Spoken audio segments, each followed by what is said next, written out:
Bonjour, je suis heureux de vous retrouver pour parler aujourd'hui de Ambroise de Milan, Saint Ambroise de Milan, dont je vais vous raconter la vie. Alors pourquoi parler de Saint Ambroise de Milan aujourd'hui? En fait, Saint Ambroise de Milan est l'un des quatre pères fondateurs de l'Église, au même titre que Saint Augustin, que Saint Jérôme ou que le pape Grégoire le Laurent. Et en fait, ça m'intéresse d'évoquer la vie de saint Ambroise de Milan parce que c'est une vie de quelqu'un qui n'a pas été prédestiné à devenir saint, un peu à la manière de saint Augustin. Et je trouve ça toujours intéressant de voir que, en fait, c'est l'expérience qui fait l'homme et et en fait, on finit par s'associer à son propre destin et à la vue de son propre destin et acquérir les compétences qui sont nécessaires à la vie où on a été plongé. Alors, Saint Ambroise de Milan, déjà Ambroise de Milan, naît en 339 après Jésus-Christ dans une famille de notables et il a une très bonne éducation, à la fois en littérature, en rhétorique, en philosophie.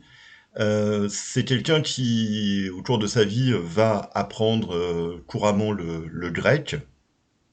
Et donc, finalement, il a une éducation assez classique dans une famille qu'on dirait aujourd'hui bourgeoise. Mais il y a un point qu'il faut noter, c'est que, en fait, c'est un chrétien plutôt, on dirait, tiède, puisqu'il n'a pas été baptisé. C'était un peu la mode à l'époque, c'est-à-dire qu'on ne baptisait pas forcément au plus jeune âge, pour s'éviter d'avoir la charge morale, d'avoir à suivre un certain nombre de préceptes vertueux. Et donc on s'en déchargeait en se baptisant beaucoup plus tard dans la vie.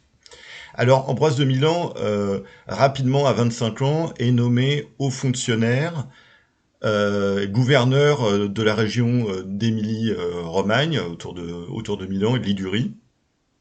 Et donc, il a de très fortes notions du droit romain. C'est quelqu'un de très efficace et un grand serviteur, finalement, de l'empereur. Et il va être appelé pour régler une affaire urgente à la basilique à Milan, à savoir un conflit entre les Ariens et les partisans du concile de Nicée, les catholiques.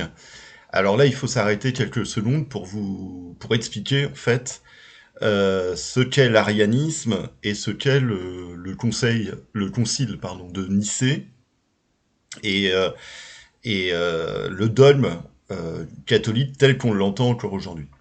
Alors, le concile de Nicée, euh, qui a eu lieu en 325, sous le règne de l'empereur Constantin le Grand, établit le fait que Dieu et Jésus-Christ sont du même bois, j'ai envie de dire, sont consubstantiels, et qu'en fait, Jésus-Christ n'est pas le Fils de Dieu au sens charnel du terme, à l'opposé des partisans du prêtre Arius, qui, au début du IVe siècle après Jésus-Christ, disent bah finalement non, Jésus-Christ est fait de chair et c'est le Fils de Dieu.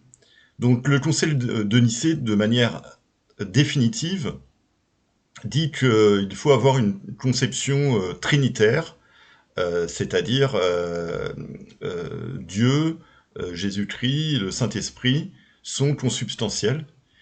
Euh, et cette querelle va agiter, alors ça paraît complètement dingue aujourd'hui, mais va agiter tout le IVe siècle après Jésus-Christ, et va occasionner des conflits, des morts, à travers tout l'Empire romain, durant cette période de grand bouillonnement intellectuel autour de la chrétienté. Alors, revenons à Ambroise de Milan. Donc Ambroise de Milan, il est appelé pour régler un conflit entre Ariens et Nicéens, à Milan. Et en fait, il va faire un prêche extraordinaire à la basilique. Et là, il y a un enfant, et c'est son secrétaire Paulin qui raconte l'événement. Il y a un enfant qui va crier parce que, en fait, on cherchait un évêque euh, pour, euh, pour la basilique, et il y a un enfant qui va crier Ambroise, évêque, évêque, évêque. Et Ambroise de Milan, en fait, contrairement à ce qu'on pourrait croire, va fuir et va refuser au premier abord la charge d'évêque, malgré son aura. Il va même s'entourer de femmes de petites vertus. Il va tout faire pour massacrer sa propre image, pour ne pas être, on va dire, obligé d'assurer la charge d'évêque. Mais finalement, avec la pression de l'empereur, il va finir par accepter et devenir évêque de Milan. Et il va assumer cette charge de manière extraordinaire. Alors il y a deux événements marquants au cours de la vie d'Ambroise de Milan. Le premier d'entre eux, c'est 385-386 après Jésus-Christ, où en fait l'impératrice Justine, qui elle est arienne et qui a son fils Valentinien II qui est éduqué dans cette position arienne, va influer pour que la basilique porcienne de Milan soit donnée aux partisans d'Arius, et donc à une vision arienne de la chrétienté. Et alors là, Ambroise de Milan va s'enfermer avec ses partisans, avec ces chrétiens catholiques partisans du Conseil de Nicée, dans la basilique, et ils vont défendre, malgré l'arrivée des soldats, la basilique, à travers des chants, à travers la liturgie, des messes. Ça se passe, il faut imaginer que ça se passe pendant la Semaine Sainte, et les soldats vont finalement rendre les armes et demander à Ambroise de Milan de ne pas être excommunié. Et donc c'est toute la force mentale, la qualité de prêche d'Ambroise de Milan qui va permettre cette défense de la vision de Nicée à Milan, et qui va faire en sorte aussi que Ambroise de Milan va trouver, à travers une démarche de conciliateur, la capacité à réunir l'ensemble de la communauté chrétienne en Occident à ce moment-là.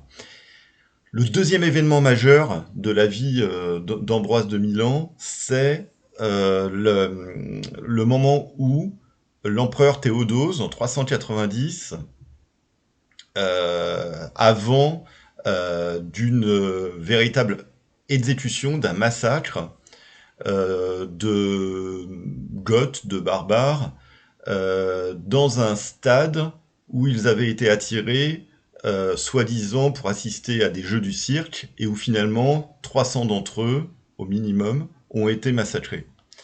Alors ça faisait suite à l'assassinat d'un officier romain en Thessalonique, donc on est en Thessalonique, et finalement ce massacre, qui n'a pas été vraiment ordonné par Théodose, mais cautionné par Théodose, va être condamné fermement par Ambroise de Milan, qui d'une certaine manière, on ne parlait pas d'excommunication, mais va excommunier Théodose, l'interdire d'assister à des messes, et finalement, chose majeure dans l'histoire des relations entre la chrétienté et le pouvoir séculaire, Théodose va revenir à genoux, supplier, implorer Ambroise de Milan de le réintégrer à la communauté chrétienne, et va lui demander pardon.